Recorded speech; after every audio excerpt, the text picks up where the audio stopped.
Au micro de Combini, Anthony Cavana s'est confié sur la terrible maladie dont il a souffert pendant des décennies et qui l'a privé d'une partie de sa vie. Anthony Cavana s'est fait plus rare ces dernières années en France. L'humoriste, qui a notamment présenté plusieurs éditions des Energy Music Awards, remonte sur scène avec un nouveau spectacle baptisé Happy. Il avait confié avoir fait une triple embolie et un infarctus pulmonaire en 2017 à Tahiti. Le fait d'avoir vu la mort de près lui a fait revoir ses priorités. J'ai failli mourir. Après ça, il a fallu que j'aie une conversation avec moi-même. Que je me fixe des nouvelles priorités et que je prenne des bonnes résolutions, comme consacrer plus de temps à ma famille, faire plus attention à ma santé, expliquait-il en mars dernier. Une errance médicale pour l'humoriste. Dans une interview qu'il a accordée à Combini, l'artiste s'est aussi confié sur le mal qui lui a gâché la vie pendant des décennies.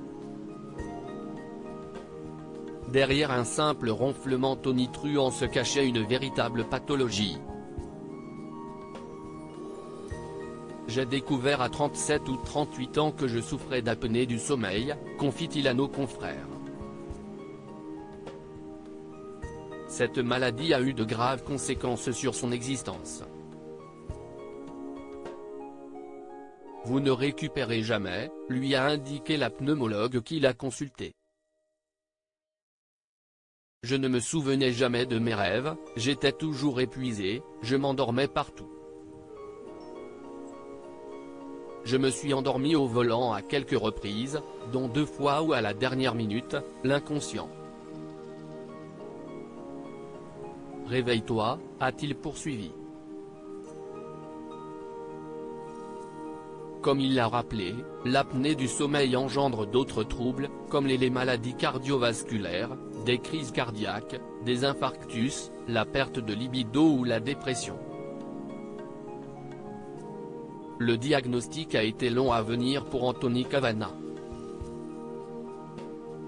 Je suis allé voir plein de médecins avant, parce que j'avais mes hormones qui étaient au sous-sol. Les médecins au début pensent que tu es un artiste hypocondriaque, s'est-il souvenu. On pense qu'on fait une dépression, donc on nous prescrit des antidépresseurs, qui augmentent ton apnée du sommeil, a-t-il regretté. Une maladie qui a eu des conséquences sur sa carrière. L'apnée du sommeil a même eu des conséquences sur sa carrière. Tu es moins vif d'esprit. Tu perds ta confiance, tu perds ton inspiration. Et si est-il facile d'abuser de toi? Si est-il ce qui m'est arrivé aussi? Il y a des gens qui ont abusé de cette confiance, a-t-il révélé. Le comédien se réveillait plus fatigué que la veille et passait des journées comme un zombie. Il a même douté de sa santé mentale. Surtout on pense qu'on devient fou. Je fais même des espèces d'hallucinations.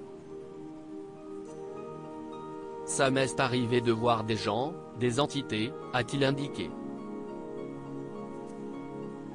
Je ne voulais pas me suicider, mais je me disais, si je meurs là. Ça va. Aujourd'hui, le comédien est équipé d'un appareil respiratoire pour dormir tranquillement et surtout récupérer. La plupart du temps, il faut utiliser cet appareil-là à vie, a-t-il précisé. Une contrainte dont il s'accommode volontiers, car elle lui change le quotidien. Il y a une partie de ma vie qui m'a échappé, a-t-il conclu, invitant les gens qui souffrent des mêmes symptômes que lui à se faire diagnostiquer. À lire aussi Anthony Cavana, que devient l'humoriste ?